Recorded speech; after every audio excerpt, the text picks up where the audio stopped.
여러분 안녕하십니까? 2017년 이런 만남은 처음이야. 밀리터리와 사이언스의 신박한 조합. 현존하는 무기부터 미래 무기 체계까지 총망라함 뻔할 것 같지만 결코 뻔하지 않은 밀리터리 프리토크시죠. 자, 본게임 지금부터 편하게 출발해 보도록 하겠습니다. 자, 저와 함께 달려보실 두 분의 대표 선수 모시겠는데 먼저 대한민국 최초의 군사 전문 기자이시자 자타공인 밀떡아재 이영원 기자님 모셨습니다. 안녕하세요. 네, 안녕하세요. 네. 자, 이에 맞서는 분 군사 무기에 대해 말하려거든 과학부터 알라 밀떡과 대보다 지금 과학하고 싶은 분이죠. 자, 과학 커뮤니케이터 원정훈 선생님 함께 하십니다. 안녕하세요. 안녕하세요. 네. 자, 두 분 잘 아시죠? 소감 인사도 한번 말씀하시고 안녕하세요. 네, 저는 밀떡 아재가 아니고 밀떡 오빠로 불러주시면 더 고맙겠습니다. 예, 어릴 때부터 사실 좋아하던 분야라서요. 네. 이런 기회를 갖게 돼서 저는 참 기분이 좋습니다. 네. 세 명이 모였으면 뭐 팀명 하나 정해야 되지 않겠습니까? 네. 그래서 제가 또 곰곰이 생각해봤는데 밀리터리 아니십니까? 네.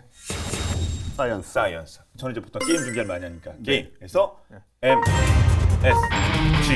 네. 네. 좋습니다. 자, 그러면 아이돌 팀 한번 생각을 내보도록 하겠습니다. M, S, G! M, S, G!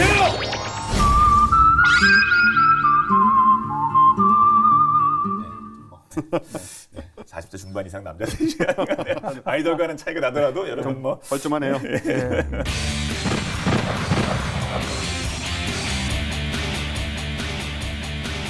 자, 이제 본격적으로 한번 넘어가 볼 텐데 이제 오늘의 첫 주제입니다. 어떤 내용들인지 함께 살펴보겠습니다.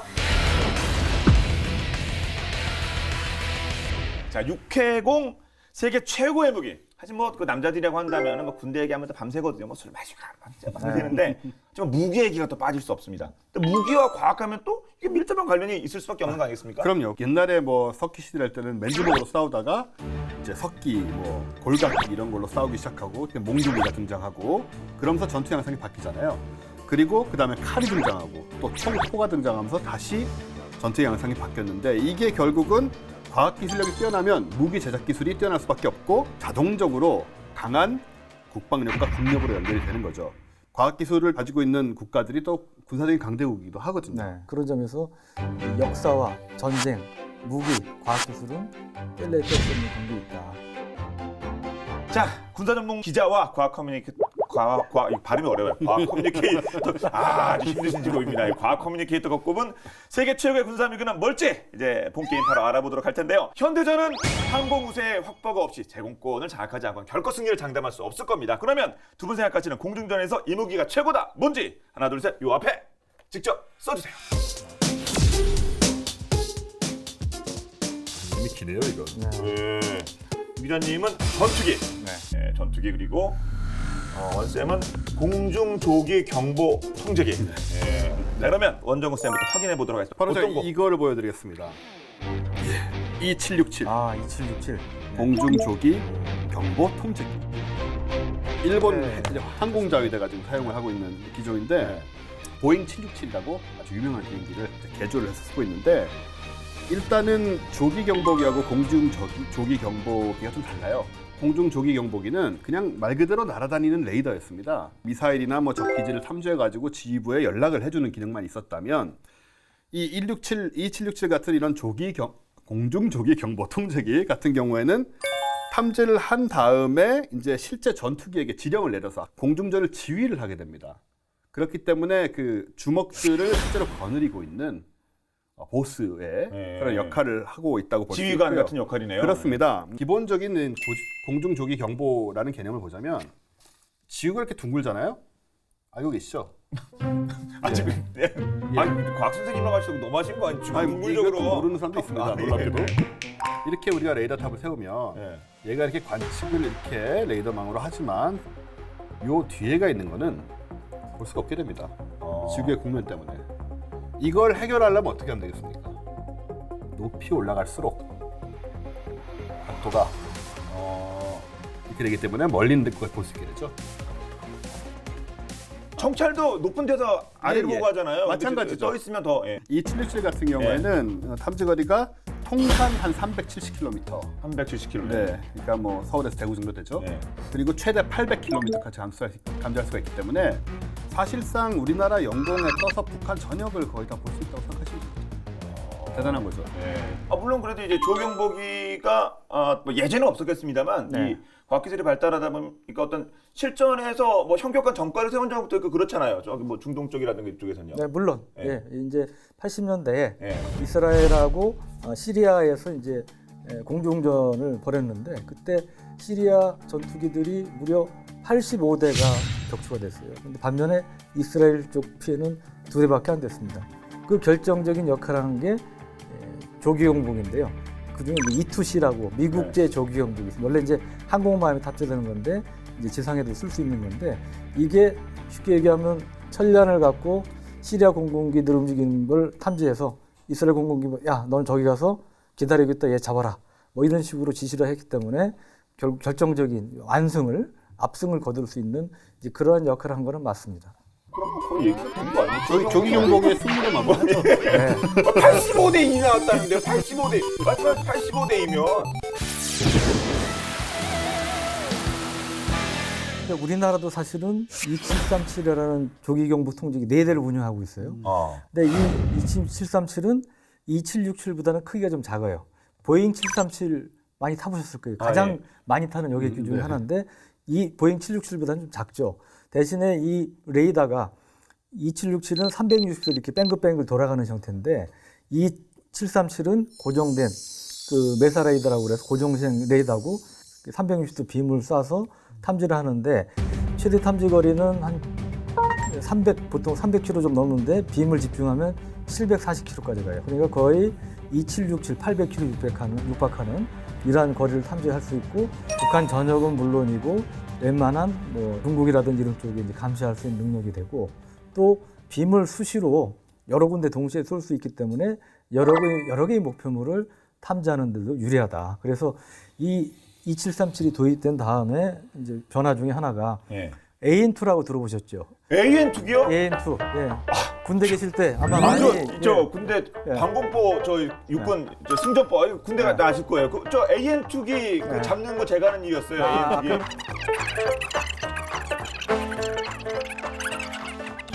AN2기 그림 그려놓고 이렇게 하늘에 이렇게 비행기 지나가면 저거 뭐다 맞추고 AN2기 가상 이렇게 뭐 지나 그거 했어요 저희는요. 아시지만 굉장히 낮게 날잖아요. 네. 그래서 레이더 잡히기 힘든데 나무로 만들었다든가 뭐 그런 그때 이제 천으로 씌워가지고 네, 하여튼 천인가요? 레이더 반사 적기 해서 이제 그 잘 안 잡히도록 한다는 뭐 그런 것도 있는데 여하간 우리 2737 도입한 다음에 이 AN2 움직임도 많이 잡습니다. 많이 잡는다고 그러고 또 북한에 이제 계속 중장거리 미사일 쏘잖아요. 그게 이지스함만 잡는 게 아니고 우리 PCI라는 우리 조경보기도 같이 잡고 있습니다. 그래서 그런 면에서 상당히 큰 역할을 하고 있는 건 맞다. 2737 만들어지면서 AN2기를 그렇게 단순하게 육안으로 관측하는 필요가 없어진 거 아닌가 우리 부대. 그러니까 우리 저 초급 장교나 병사들 고생하는 게 많이 줄었을 겁니다. 네. 그러면 개인적인 질문이 될지 모르겠습니다만 혹시 군대는 어떻게?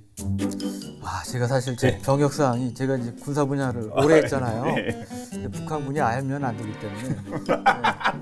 거의 기자님의 무슨 말씀을 뭐 이렇게 잘 까셔.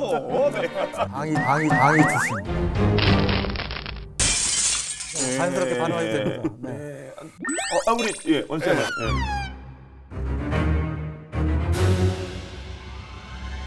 저는 반응을 할 수 없었던 게 저는 미필자입니다. 갈까요? 이걸 열심히 해보겠습니다. 네. 아니 저는 저는 이제 그 학군 장교 출신인데 군대 문제 잘 모르시면 저한테 물어보십시오. 제가 MC 보면서 저는 쌤께서는 저희 둘을 충분히 거느리실 메인 MC 자격이 있으십니다. 뭐 군대 문제 군대고 또 그 이후에 또 많은 전문성을 쌓아 오셨으니까요. 자 그러면 유 기자님께서 생각하신 최고의 전투기 이겁니다. 위에 꼬리가 많이 보시던 거죠 어디서? 그 이름도 유명한 F-22 랩터입니다. 랩터.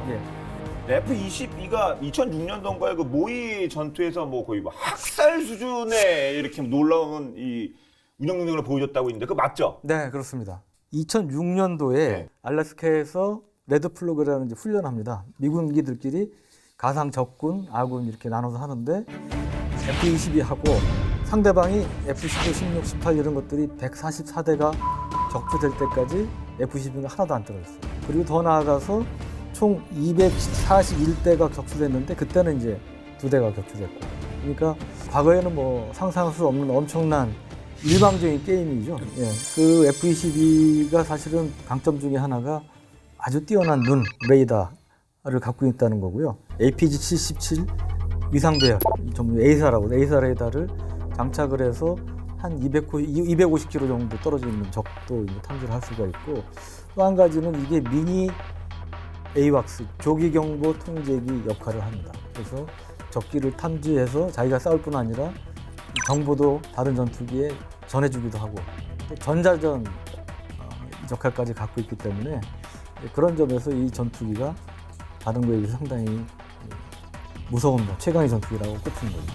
일단 100이라는 말이 말 그대로. 예. SF 영화 봐서 UFO가 나타나도 안 나오는 스포 아닙니까? 그건? 제가 듣기로 무슨 뭐 외계인의 기술을 썼다는 말도 있다면서요? 그래서 뭐 이제 그런 이제 얘기도 나왔는데 사실은 이제 스텔스기가 F-22가 네. 처음이 아니었죠. 과거에 F-117이라고 그 걸프전 때 투입이 됐습니다. 그때 걸프전 때 숫자는 많지 않았지만 사실 다른 일반 전투기의 몇십 배의 역할을 해서 굉장히 유명해졌죠. 근데 이게 이제 실전 배치된 세계 최초의 스텔스 전투기인데 이거는 이제 80년대 배치가 됐어요. 근데 이게 생긴 거는 좀 못생겼습니다. 이렇게 성냥각 이렇게 뭐 붙여놓은 것처럼. 이제 스텔스의 초보적인 기술이다 보니까 이 스텔스 도료, 페인트를 칠해야 되는데 이 페인트가 예를 들어 비가 오거나 뭐 이러면 막 흘러내리고 그런 거예요. 그래서 한 번 비행하고 오면 이걸 다시 칠해야 돼요. 아니 그 첨단 그러니까. 기술을 가진 비행기인데 그걸 못 그걸 만드나? 수성 페인트를 했다면 유성 페인트를 했어야죠. 기본이 유성 페인트죠. 그러니까 이게 지금 그러니까 많은 사람들이 어째 그런 일이 어떻게 그렇게까지 유성성을 몰라서 그랬네요, 그 사람들이. 그렇게까지 사람들이 좀 놀랐는데 이 사람들이 이게 F-117 최초의 스텔스기인데 이게 30년도 안 돼서 바로 투약한 거예요, 일찍. 왜 그러냐? 그래 봤더니 이제 그런 이유가 미국 입장에서는 말 못할 사정이 있었던 거죠. 돈도 많이 들고. 그래서 제가 비 오면 못 떠. 그 오산에서 이제 에어쇼를 합니다, 미군들이. 근데 한때 F-117을 공개한 적이 있어요. 근데 그때 제가 가본 적이 있는데 그때 비가 왔어요. 근데 안 보이는 거예요. 왜 그러냐 그랬더니 비가 와서 그 경락관에 넣어놔서 비쌀 거 아닙니까, 그 페인트도. 그렇죠. 여하간 뭐 그것 때문만은 아니겠지만 하여튼 그런 한계, 현실적인 한계들도 있었고 또 F-22 훨씬 훌륭한 F-22가 등장했고 그래서 일찍 퇴역을 했어요. F-22는 그런 문제 없나요? F-22는 그보다 훨씬 개량이 유성을 했겠죠, 유성으로. 우선 형체부터가 아시지만 스텔스 형상으로 많이 발전된 형태고 이 도료, 페인트도 이 F-117 훨씬 이제 발전된 이런 페인트를 쓴다고 해요. 아니 그 스텔스 기능이면 무슨 이렇게 뭘 막 반사를 하고 해서 뭐 반짝반짝이는 이렇게 뭐 장갑을 씌우고 뭐 이럴 줄 알았는데 스텔스 원리가 이 페인트예요? 스텔스 원리가요? 그 기체 가장자리하고 방향타, 그러니까 모서리 부분들이죠. 이런 뾰족한 부분들에다가 전파 흡수 조절을 칠해요. 칠하는데 이제 옛날에 그게 이제 흘러내렸다는 얘기고요. 비를 맞으면. 두 번째는 열 발산이 있잖아요. 기체는 제트 엔진이니까 열이 나오는데 그 열을 이제 억제하는 시스템들이 필요해요.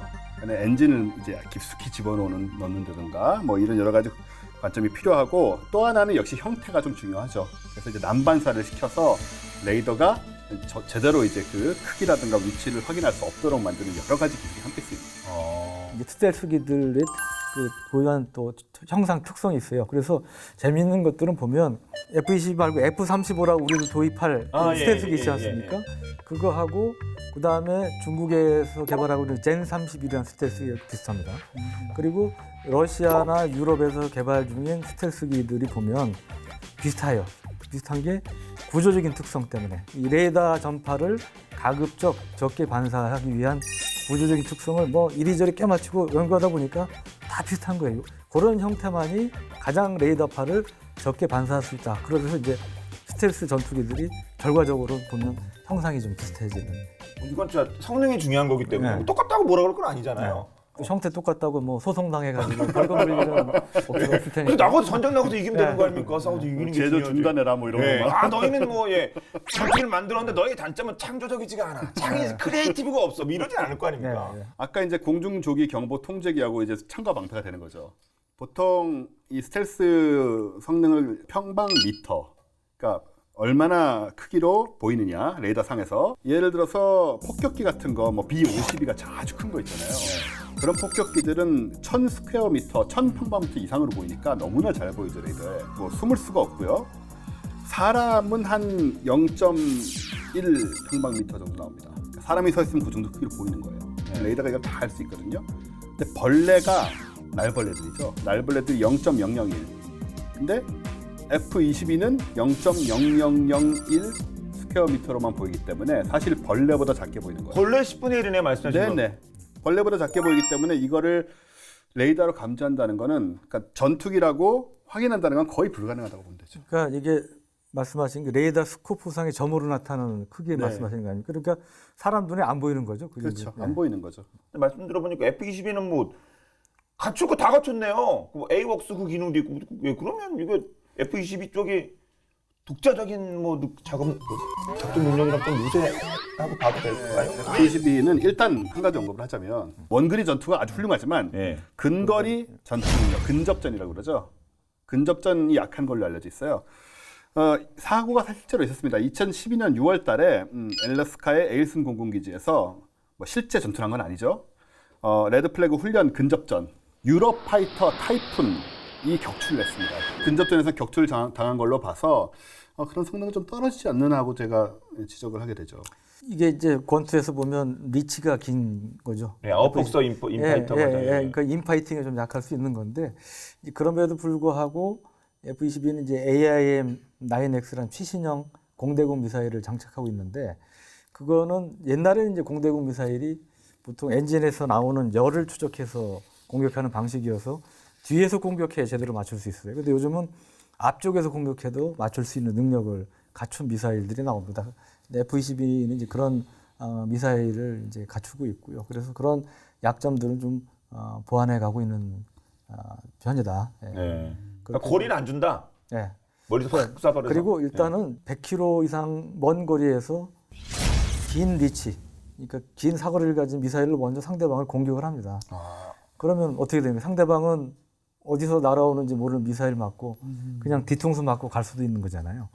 그런 점에서 이제 F-22가 유리한 점이 있는 거죠. 근접 전선을 필요 없이 그냥 원거리에다 그냥 제압을 해버리는. 근데 이제 전사를 보면 네. 그럼에도 불구하고 이제 이 공백이 생깁니다. 그래서 가까이 와서 근접전이 벌어질 수도 있어요. 완벽한 무기는 없기 때문에. 그때는 또 예. 파일럿이 오라가 잘해줘야겠죠. 네. 근데 F-22가 현재 어떻게 실전에 배치가 돼서 작전하고 있나요? 2014년 9월에 그 시리아 내전에 미국 전투기들이 투입이 됐을 때 그때 처음 F-22가 실전 투입이 됐고요.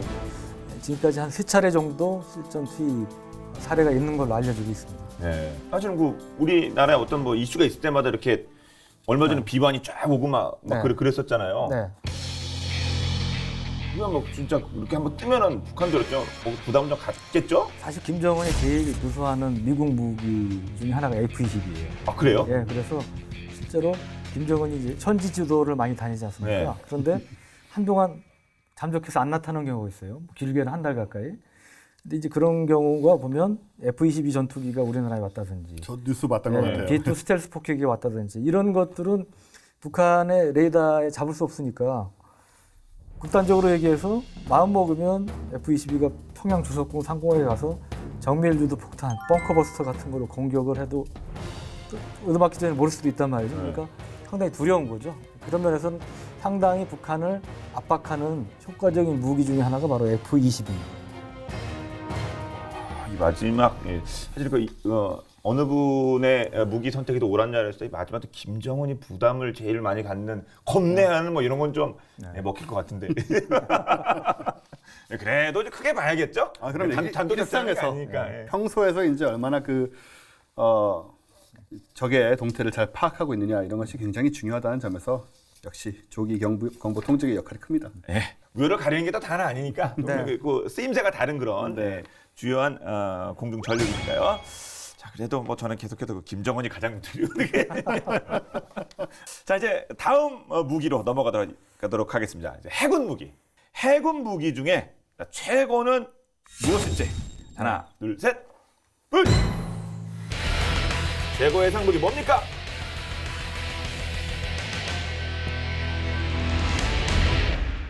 원자력 추진 잠수함, 핵 추진 잠수함 이거 똑같은 거죠? 똑같은 네, 거네요. 똑같습니다. 예.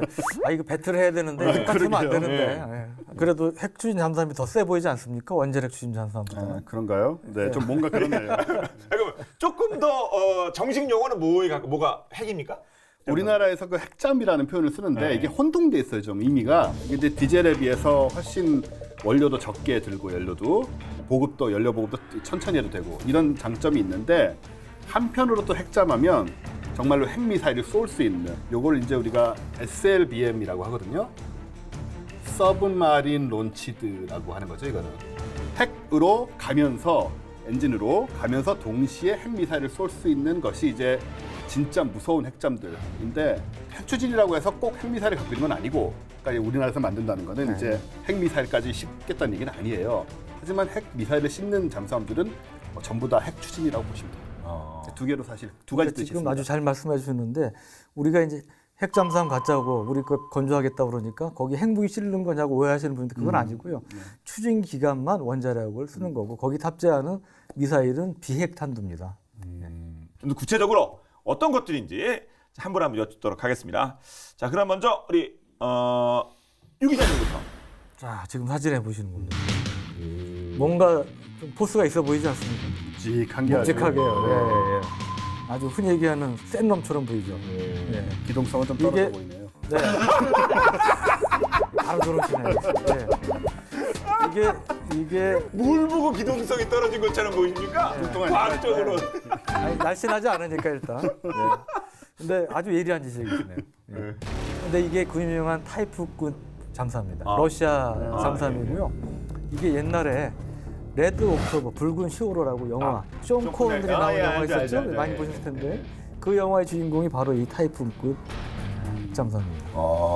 그때 막 이거 넘어가면 안 된다고 난리 난 거 보니까 매우 중요한 그런 저도 거겠죠. 굉장히 재밌게 본 영화였어요. 네. 그래서 타이푼급 러시아에 이걸 찍어주셨고 우리 원쌤은 저는 일단 보여주세요. 보시기에도 날렵하고 기동성이 좋아 보이는 미국의 오하이오급 사진 얼짱 각도에 따라 달라지긴 하니까 좀 가늠해 보이긴 하네요. 영화에 나왔었죠, 이것도. 이주 영화에 나왔어요. 네. 1995년에 크림슨 타이드라는 영화가 있었는데 거기에 명대사가 있어요. 세계에서 가장 강한 남자 3명은 미국과 러시아의 대통령 그리고 원자력 잠수함 함장이다. 라는 말이 나올 정도로 이 원자력 잠수함에 대한 그 힘에 대한 강조를 했던 그런 대사였죠.